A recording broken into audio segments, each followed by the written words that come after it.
The Bremen Town Musicians. A miller had a donkey that used to carry loads of flour on his back. But when he grew too old to work, the miller chased him out of his house. The poor donkey walked along the road to Bremen. He decided to become a musician. Beside the road, he saw an old dog sitting under a tree, looking very sad. "What's the matter?" the donkey asked. "My master was going to shoot me because I'm too old to help him hunt deer now," replied the dog. "So I ran away." "Would you like to come with me to Bremen?" asked the donkey.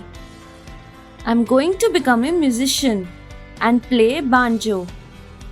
If you come along and play the drums, we can make some money." "Hey, that's a great idea," said the dog, jumping up to join him. As they walked along, they found a cat was mewing sadly in a yard. "What happened to you?" asked the donkey. "I've grown old and can't catch mice anymore," said the cat. "So my master was going to drown me. So I ran away."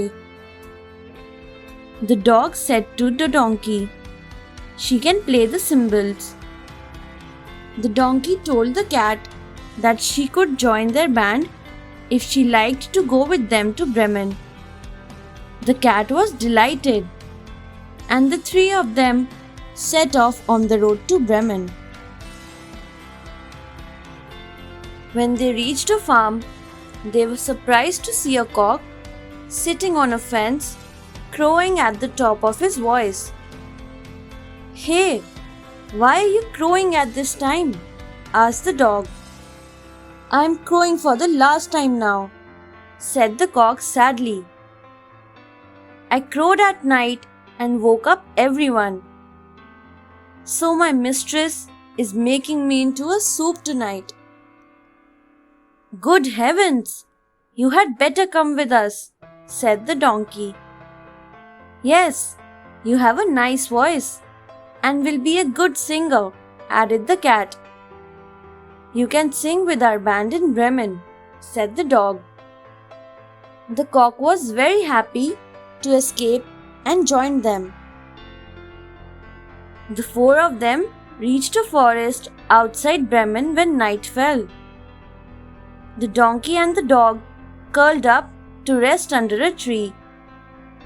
The cat settled down on one of the branches. The cock flew up to one of the higher branches to roost. He looked around and saw light from a cottage in the forest.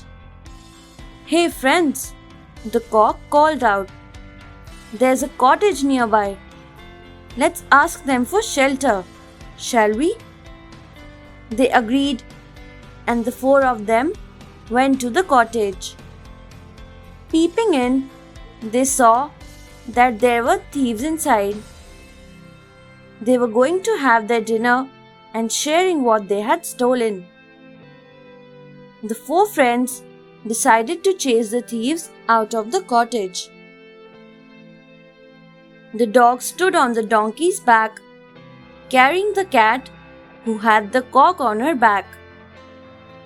Then the four sang together, "Bray, bray, woof, woof, meow, meow, cock-a-doodle." It was a terrible din. The thieves looked around, terrified. They dropped everything and ran out of the cottage into the forest. The four musicians went into the cottage. Dinner was spread on the table and they were very hungry.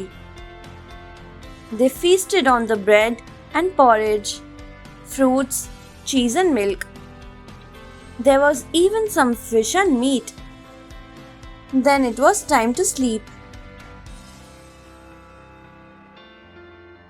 The cat curled up near the fireplace. The cock flew up and settled on the roof. The dog stretched out at the back door, and the donkey lay down on the straw outside the door. Soon, they all were asleep. The captain of the thieves was a clever fellow.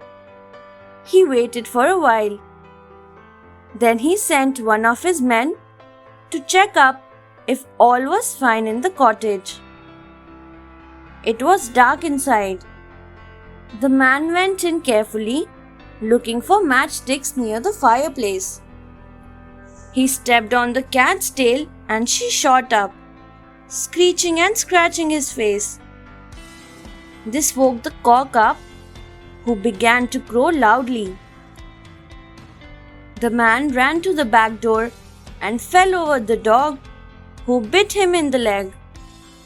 Frightened, he rushed out, where the donkey woke up and kicked him hard. "Ghosts!" he screamed as he ran to his friends. "They screech and crow. One scratched my face, another one bit me, and a third one hit me." The frightened thieves ran away. The four friends had found a home. Thanks for watching. Do like, share, subscribe to Sahil Book House.